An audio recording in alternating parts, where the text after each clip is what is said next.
Hello and welcome to Crossover Sports. I'm Sam Egan with Jake O'Brien, and we have a great show for you today. We will interview RB assistant coach and AAU coach Mr. Julian Boateng, then discuss our conference championship and Super Bowl predictions for the NFL, along with our hot takes.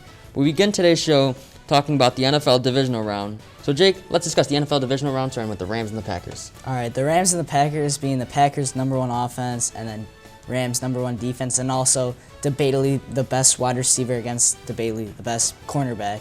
And, I mean, the Packers got the best bet of that, and Davante Adams definitely went off against Ramsey. Yeah, he had 9 catches for 66 yards. I mean, all those catches, Aaron Rodgers was just finding them all game, and he was just getting open. Davante runs the out routes all game and just ate up Ramsey. I mean, even though Ramsey wasn't on Davante the whole game, but that Rams defense didn't look like...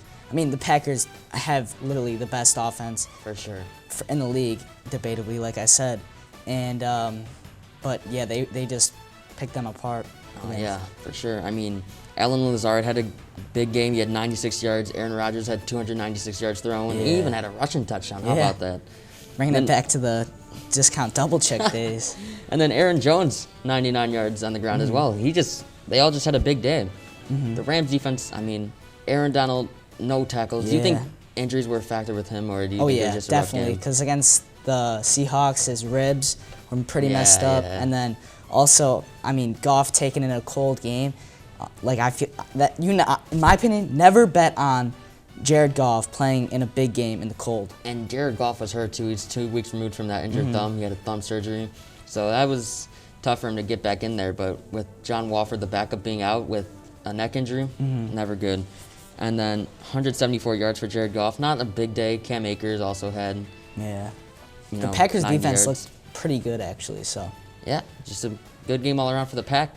And they're going to play Tampa at home. Brady versus Rodgers. But now let's get into that other game, Brady versus Breeze, and what was potentially Drew Brees' last game of his career. Oh, my gosh. I bet Breeze did not want to end like that with, 4 interceptions?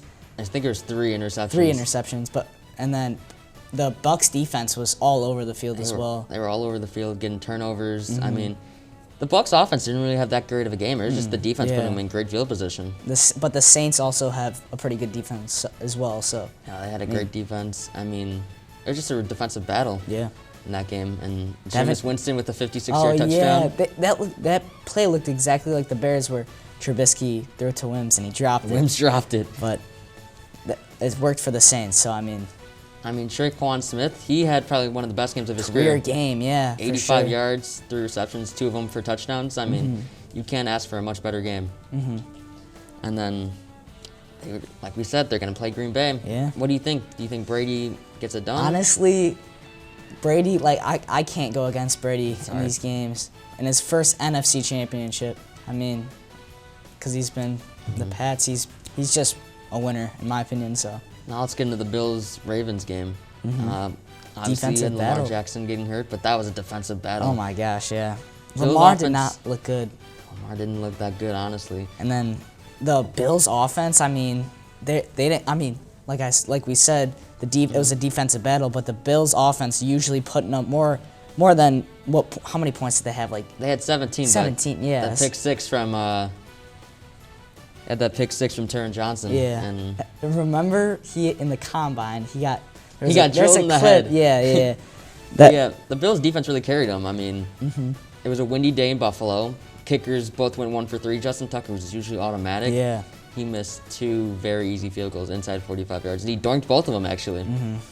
But Taron Johnson, like we said, had that big pick 6. Josh Allen didn't really have a great game throwing, but when he was throwing the ball, he was finding Stephon Diggs. Yes. He's been finding Diggs the whole year, so I mean, it's been working. Diggs had 106 of the 206 passing yards Josh Allen had. But they're just a dynamic duo, so. They seem to have great respect for each other, and they love playing with each other. It's fun to watch. But the Taron Johnson interception, keep going back to it. Yeah, that was the play of the game for sure. 101 yards, longest interception return in NFL postseason history. Oh, wow. Now, that's such a weird stat. I mean, the Ravens' offense that entire game was just running the ball. Yeah, and then they've been doing that whole year with just Lamar. Couldn't get in the end zone, though. And then, obviously, the Ravens, they marked Mark Ingram as a healthy scratch, and they later cut him. I think it was Monday or Tuesday. Yeah. And then to add on top of that, I mean, when Lamar Jackson got hurt, I mean, it was sad, and Bills fans really came together. A lot of them made $8 donations to his charity, which is just like a youth organization back in Louisville. Yeah. $360,000 raised. Wow. Truly, truly amazing from the Bills fans. Yeah, Bills Mafia loves doing that. Loves raising money for. And then last game, Browns-Chiefs. That was such a tight game to the finish. Chad Henne, how about that?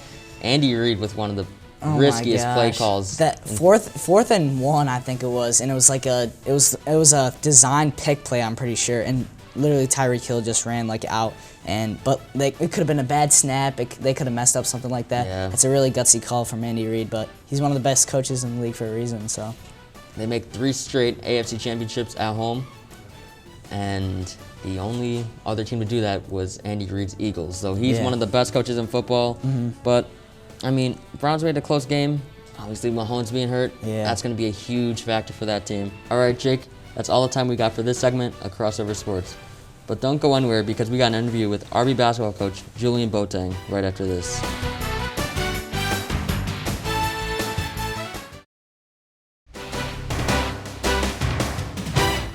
Welcome back to Crossover Sports. I'm here with basketball coach Julian Boateng. So before we get into your coaching career and why you got started, I'd like to know a little bit of where you came from, what made you want to play basketball. So you want to tell us a little bit about your high school career? Yeah, absolutely. First, I'm excited to be here. It's a great opportunity for not only RB, but for myself as well, so I'm excited to be here. So a little bit about me, I actually was born in Chicago. Then as an infant, I moved to Providence, Rhode Island. So I've been living in Rhode Island my whole life. And then 2 years ago, February 2019, I moved back to Chicago. Why I moved back to Chicago was just the opportunities here when it comes to basketball opportunities and job opportunities.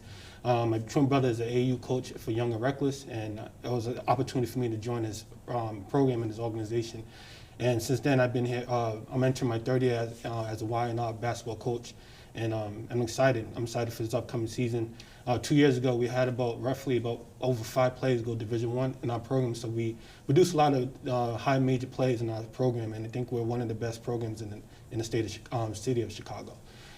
So I think why I started coaching, I started coaching my basketball career. Started as a CCRI as a freshman back in 2004. Did a year at CCRI. Then I transferred over to Central Connecticut State University. Fortunately, things didn't work out, but I ended my career at Gateway Community College, which I played at a high level there. I was probably one of the best players in the region. So that's how it kind of ended, and then from there I just got into basketball coaching.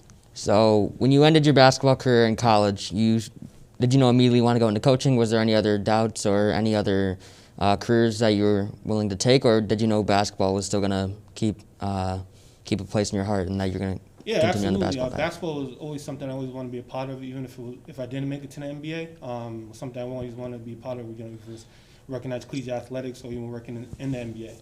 So having this opportunity here from Coach Mike was a good blessing for me to learn regarding coaching. Learn from him will be a great opportunity.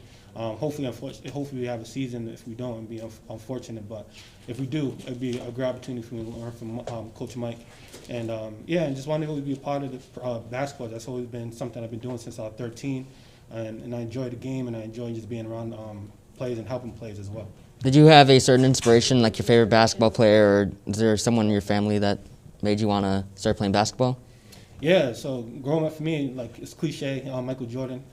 He was my favorite player growing up, and then just watching him, he inspired so many people like me to pick up the ball, pick up the basketball, and ever since then I've just been watching him. And then once he decided to move on with his career, I started to be a fan of Derrick Rose, the hometown kid from Chicago.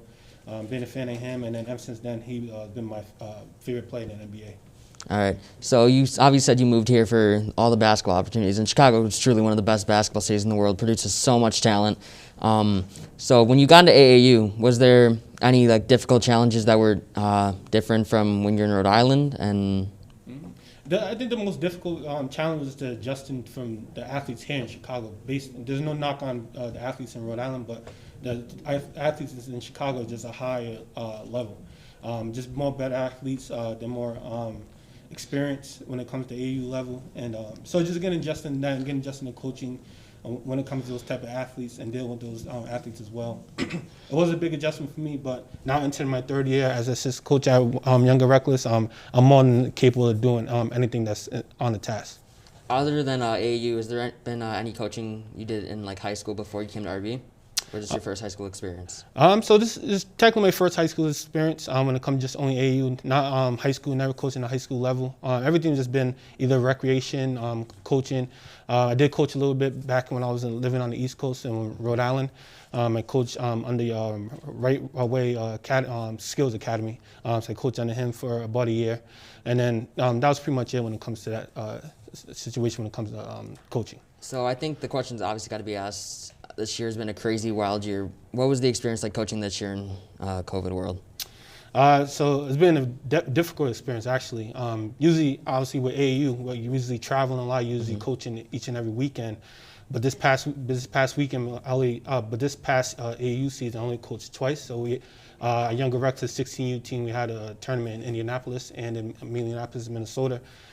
So usually, like I said, it's usually that we do a lot of coaching, but this year has been really difficult. But hopefully this upcoming season will be a lot different. All right, and final question for you. What are your biggest goals at RB? My biggest goals at RB is to help these kids develop into the players they want to be, each on the court and off the court. Just being a mentor to them, someone they can come to talk to if they having to deal with any type of problems. It could be on the basketball or off the basketball as well, and just be that helping guide for them to succeed in life or actually in school. I can't wait to see you, Coach. Thank you for coming on, Mr. Boateng. Don't go anywhere because we'll be back with our hot takes and Super Bowl predictions right after this.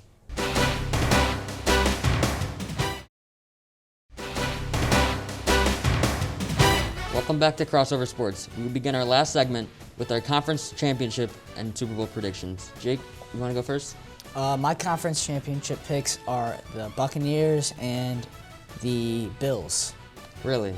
I honestly got the Bills too, but I got the Packers winning. It's hard to bet against Brady, but Aaron I'm going Rodgers, with both the dogs. Come on, man. Packers defense looked too good. It's going to be a cold day in Green Bay, and I think Aaron Rodgers is just too good right now. Yeah, I mean, Rodgers is probably going to be the MVP, but Brady's just, in the playoffs, he's looked pretty good, and that whole team has looked pretty good. So, and then the Bills-Chiefs game, I don't know how Mahomes is going to come back from concussion, because it looked pretty bad. Not only does he have a concussion, but his toe's injured too, so we don't know if we're going to see that healthy Mahomes or not. So And obviously Mahomes is a big part of that Chiefs team. So he's a $500 million quarterback. That's big deal for that team. And then Super Bowl predictions? So Bills, Packers. I don't know. The Packers, as much as I hate to say it, they're just the best team in football right now. Yeah. I think they're going to get it done. Being a Bears fan does, but I mean, I have the Buccaneers beating them, and I have the Buccaneers taking it home. Which, really? I mean, yeah, Brady getting his... One more for Brady. Yeah, one more. And then I say that's what's going to happen for sure. Finally, our hot takes. What do you got for your hot take? All right, my hot take was that Brady's going to win the Super Bowl, which I just stated. But, I mean, I say he wins the Super Bowl MVP in that as well. And, yeah. Yeah, for my hot take, I said I got Josh Allen coming into Arrowhead and taking down the Chiefs. Of course, I already just said that in our predictions, but I think he'll just go into Arrowhead. Him and Diggs are going to dominate, and they're going to go make the Super Bowl. Yeah, the Chiefs don't have a great defense, so it's definitely possible. All right, well, that's it for this episode of Crossover Sports. Thank you for watching, and we'll see you next time.